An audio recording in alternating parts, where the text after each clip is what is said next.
திருச்சிற்றம்பலம். தென்னாடுடைய சிவனை போற்றி, எந்நாட்டவர்க்கும் இறைவா போற்றி. சிவபராக்கிரமம் 62வதாக பார்ப்பது பிரார்த்தனா மூர்த்தி.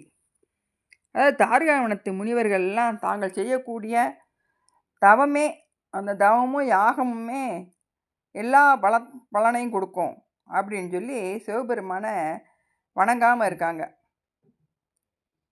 அந்த செருக்கால இருந்ததுனால அவர்களுடைய மனைவிமார்கள் என்ன செய்கிறாங்க, தங்களுடைய கற்பு தான் சிறந்தது, அந்த கற்பின் வலிமையால் இறைவனை வணங்க வேண்டியதில்லை, அந்த கற்பின் வலிமையே தங்களுக்கு எல்லா வளமும் கொடுக்கும் அப்படின்னு அகந்தையோடு இருக்காங்க. இவர்களது செருக்கை அழிக்கணும்னு இறைவன் எண்ணம் கொண்டாரு. அதனால் என்ன செய்கிறாரு, தன்னோட உருவத்தை மாற்றி, அதாவது பிச்சாடனர் வேடம் கொண்டு அந்த முனிவர்களுடைய மனைவிமார் இருக்க அவங்களுடைய இருக்க தெருவில் நடக்கிறார். அம்பையே இறைவனுடைய அழகில் மயங்கின முனி பத்தினிகள் எல்லாரும் அவங்க பின்னாடியே நடந்து போக ஆரம்பிச்சிடுறாங்க. திருமால் மோகினி அவதாரம் எடுத்துகிட்டு போய் முனிவர்கள் இருக்கக்கூடிய அந்த அவங்க யாகம் செய்கிற அந்த பக்கத்தில் போகிறாரு. அவங்க அந்த மோகினி அழகில் மயங்கி யாகத்தையும் தவத்தையும் விட்டுட்டு மோகினி பின்னாலேயே நடக்க வந்துடுறாங்க. அப்படி வரும்பொழுது அந்த மனைவிமார்கள்லாம் பிச்சாடனர் பின்னால் நடந்து போகிறத பார்த்துட்டு அதுக்கப்புறம் தான் அவங்களுக்கு சுய உணர்வே வருது. இந்த முனிவர்கள் இதுக்கெல்லாம் காரணம் சிவபெருமானே அப்படின்னு சொல்லி தங்களோட தவ வலிமையால் அதை உறுதிப்படுத்திக்கிட்டு ஒரு அபிச்சார வேள்வி நடத்துகிறாங்க. அதிலிருந்து வெளிவந்த பொருட்கள் எல்லாத்தையும் சிவபெருமான் மீது பிரயோகிக்கிறாங்க.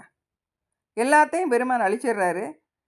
அப்புறம் முயலகன் அப்படிங்கிற ஒரு அசுரனை வேள்வியிலிருந்து வரவழைச்சி சிவபெருமான் மீது ஏவுறாங்க. அதை அவர் தன்னுடைய காலுக்கு கீழே போட்டு அவன் மேலே நடனம் புரிகிறார். தங்களோட தவத்தாலையும் யாகத்தாலையும் எதனையும் சாதித்து விட முடியாது அப்படின்னு தார்காவனத்து முனிவர்கள் உணர்ந்து அவங்களுடைய செருக்கெல்லாம் அழிஞ்சு போயிடுது.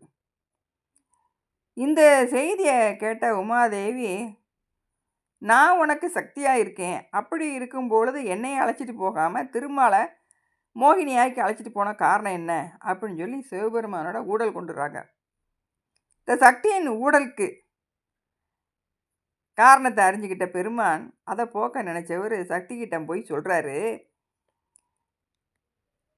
தேவி, எனது சக்தி, அதாவது எனக்கு சக்தியாக இருக்கும் பொழுது நீ எனக்கு துணைவியாக இருக்கும் பொழுது நீ அதே ஆணுருவம் கொள்ளும் பொழுது நீதான் திருமாலாகவும் யுத்த களத்தில் துர்க்கையாகவும் கோபத்தில் காளியாகவும் உருமாறி இருக்க. அதனால திருமால், காளி, துர்க்கை இவங்க எல்லாருமே நீதான் அப்படின்னு அவங்களுக்கு அறிவுறுத்துறாரு. உடனே உமாதேவி கோபமெல்லாம் மறைஞ்சு, தார்காவனத்தில் நீங்கள் ஆடின அந்த திருநடனத்தை நானும் பார்க்கணும் அப்படின்னு சொல்லி கேட்கும் பொழுது அங்கே ஆடி காட்டுறாராம் பெருமாள். இந்த நடனத்துக்கு கௌரி தாண்டவம் அப்படின்னு சொல்லப்படுது. உமாதேவியார் தனது ஊடலுக்கு பல முறை இறைவனிடம் மன்னிப்பு கேட்டுக்கிறாங்க. இறைவன் மன்னித்து தன்னுடன் ஐக்கியமாக்கிக்கிறாரு. உமாதேவியின் பிரார்த்தனையால் சிவபெருமான் தனது நடனத்தை மறுபடியும் அவர் முன்னால் நடத்தி காமிக்கிறார். இந்த மூர்த்திக்கு தான் பிரார்த்தனா மூர்த்தி அப்படின்னு பெயர் சொல்லப்படுது. திருச்சிற்றம்பலம்.